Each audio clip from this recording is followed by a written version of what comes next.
राधे राधे दोस्तों, आप सभी का स्वागत है हमारे चैनल दिव्य हिंदू कथा में। चलिए आज सुनते हैं धनतेरस की पौराणिक कथा। यह त्योहार दिवाली के आने से पूर्व की सूचना देता है। यह कार्तिक मास के कृष्ण पक्ष की त्रयोदशी को मनाया जाता है। चलिए सुनते हैं कथा। एक दिन भगवान विष्णु लक्ष्मी जी के साथ मृत्युलोक में घूमने की इच्छा से आए। वे कुछ सोचकर लक्ष्मी जी से बोले कि मैं एक जगह जा रहा हूँ, तुम यहीं पर बैठ जाओ, लेकिन दक्षिण दिशा की ओर मत देखना। इतना कहकर भगवान विष्णु स्वयं दक्षिण दिशा की ओर चले गए। जब लक्ष्मी जी ने देखा कि भगवान स्वयं तो दक्षिण दिशा की ओर गए हैं और मुझसे देखने को मना कर गए हैं, इसमें कोई ना कोई तो भेद है, इस भेद को ज़रूर देखना चाहिए। यह सोचकर लक्ष्मी जी दक्षिण दिशा की ओर देखने लगी। उस समय उन्हें दक्षिण दिशा में पीली सरसों का खेत दिखाई दिया।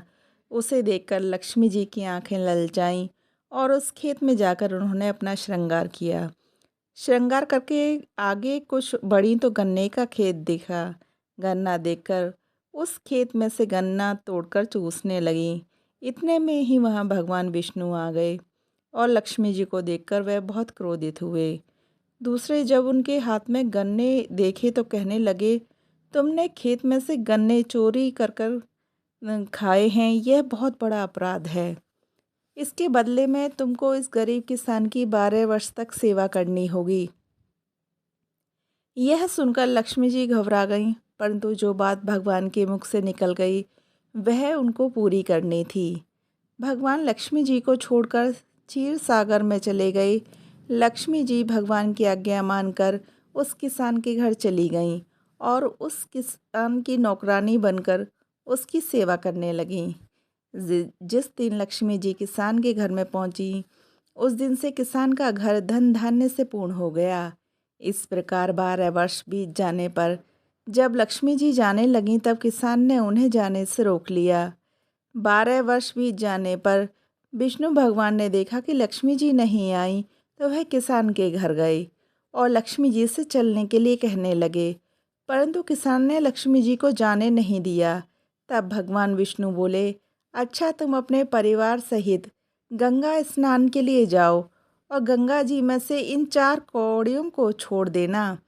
जब तक तुम वापस नहीं आओगे तब तक हम नहीं जाएंगे।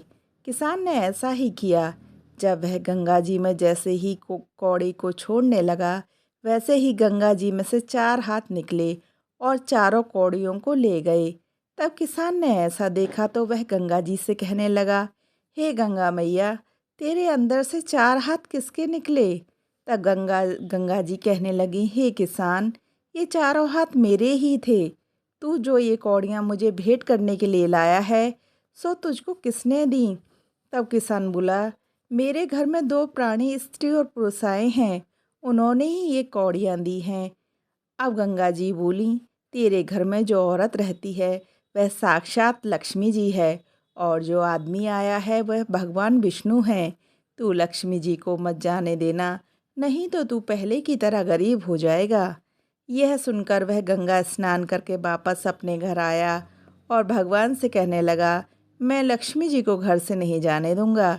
तब भगवान बोले, यह तो लक्ष्मी का दोष था, जिस कारण मैंने इनको दंड दिया था। इनके दंड के 12 वर्ष पूरे हो गए हैं, इसलिए अब तो इन्हें जाना ही होगा। तब किसान बोला, मैं इन्हें नहीं जाने दूंगा।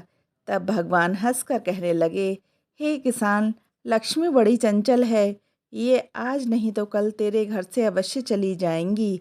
तुम तो क्या अच्छे अच्छे भी लक्ष्मी जी को जाने से नहीं रोक पाए। इस पर किसान कहने लगा, परंतु मैं नहीं जाने दूंगा।